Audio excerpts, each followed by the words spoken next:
Hello, pretties. Welcome to Israel. I have music on playing and totally messed me up.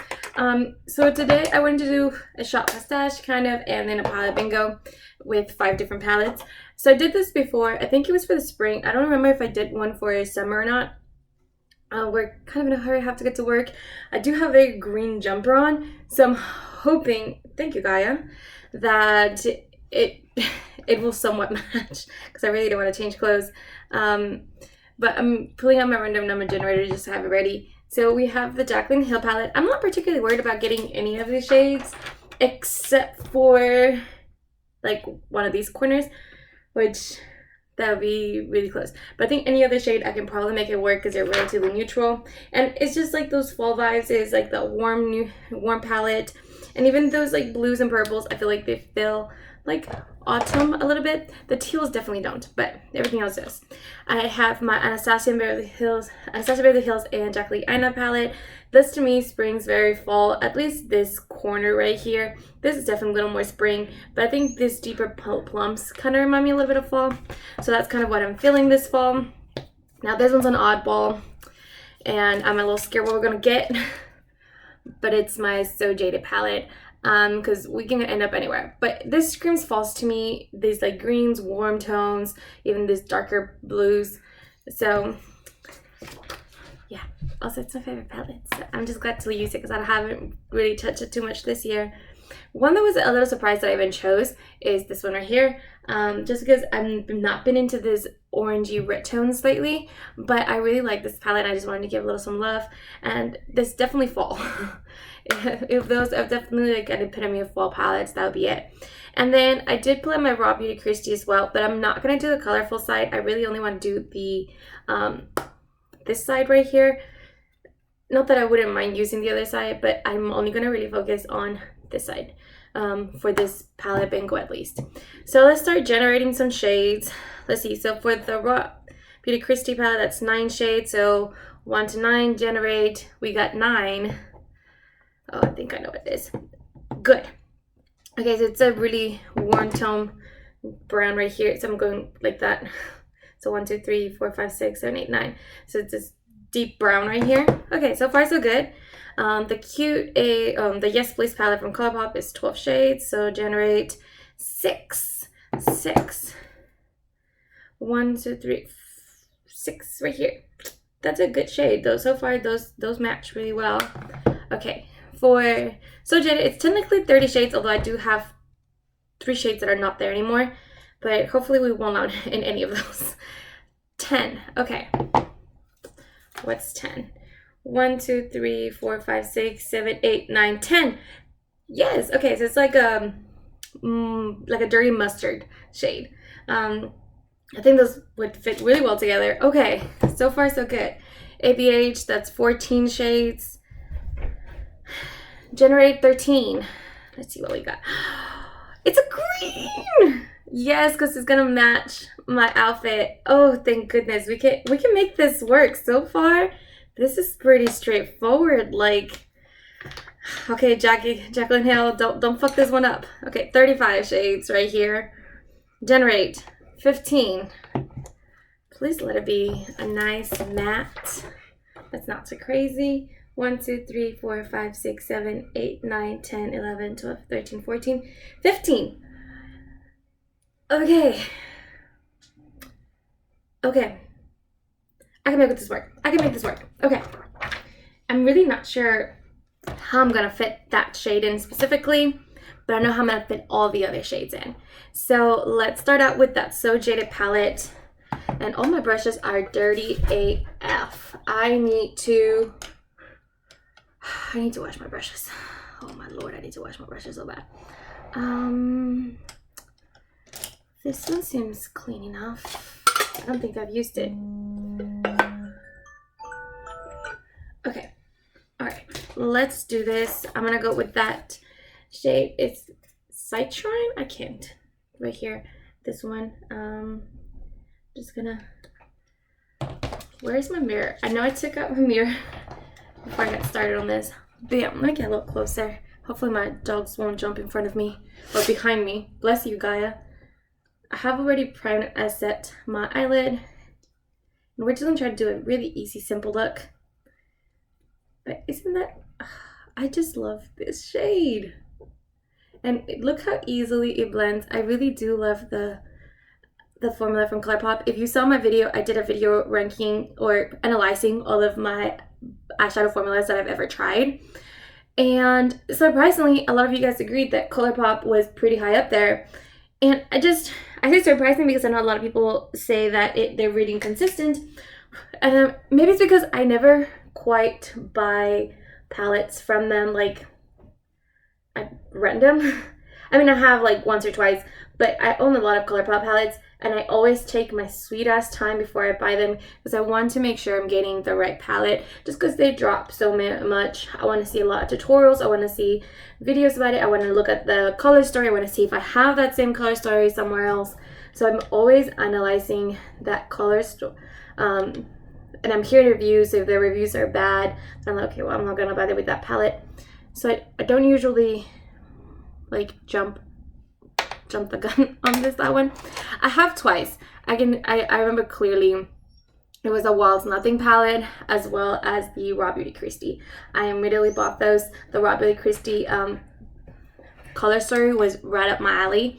And the one in Wild Nothings, there was something about it that I really liked. And I'm glad about it because I actually really enjoy that palette. I know a lot of people say it's a little too light. It is. It definitely is. Okay, I have a nice little transition shade, which is not very noticeable on camera.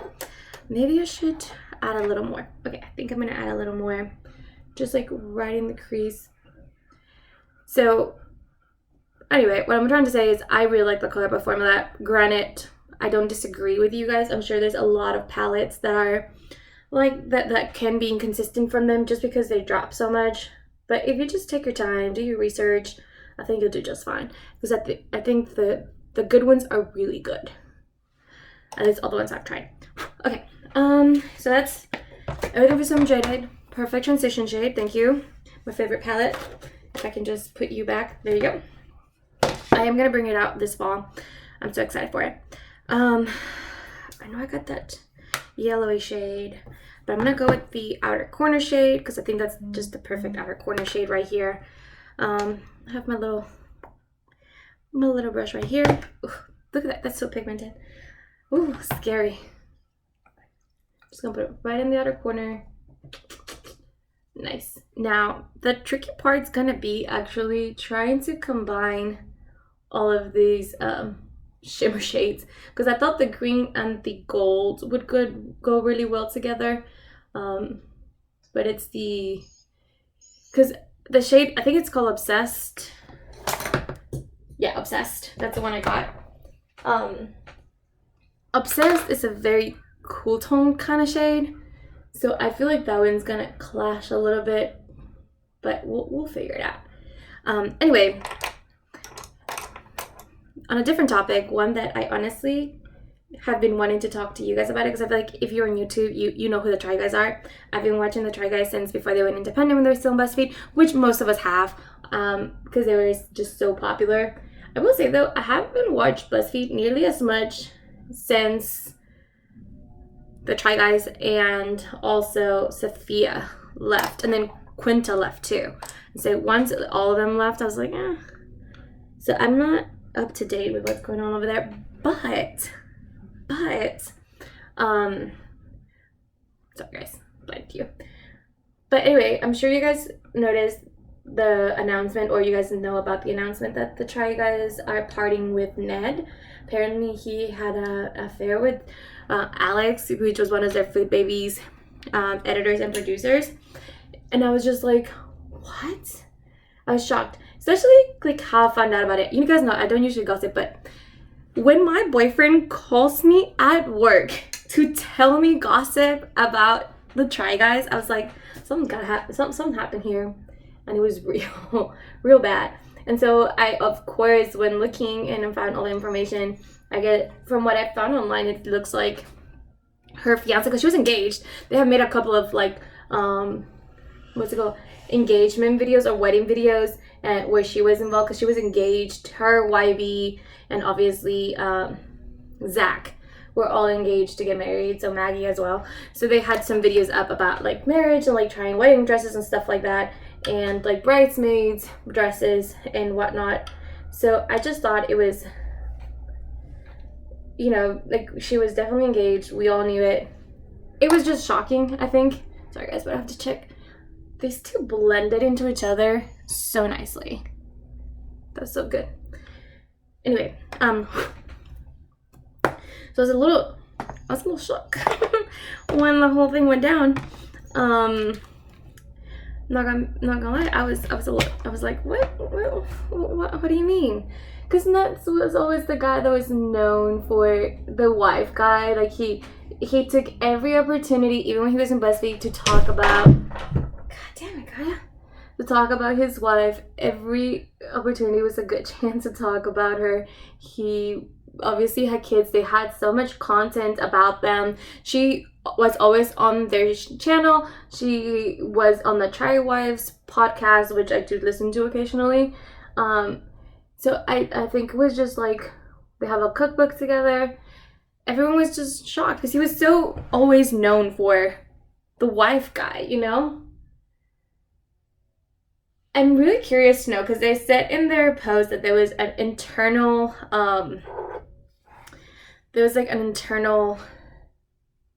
investigation. There you go. The word escaped me.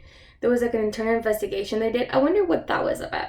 Because in his video and in his Instagram post, he said that he was in a consensual relationship. So I wonder how they came out with that. Like who did the investigating for that? How did that happen? Also, does that mean that Alex is fired too, or is it just Nat? I mean, I think at that point is they're obviously sticking with Ariel. I would be upset too. I think I couldn't imagine having 2 kids and then thinking that you're so in love with each other, and then all of a sudden you just bam, oh no, he's having an affair. And the other guy was trying to like DM her or whatever. Ariel, I mean the fiance, was trying to DM Ariel to let her know about like what was going on with them. It's awful. It's awful. I feel bad for the kids more than anything, because the kids are at that age where they don't understand right now, but the parents do, and I don't want them like talking about it in front of them. And obviously I'm talking about it, so I'm sure people in their lives are talking about it too. I couldn't imagine. Ooh, that looked nice. So I just put it in the inner corner because I kind of left it a little blank. Nice. Okay, that turned out really well. Just gonna put it right in the inner corner, and then blending it with my other finger. Oh, I hate switching up too many shades, but it had to be done to make it fit. I'm still not sure how I'm gonna make that obsessed.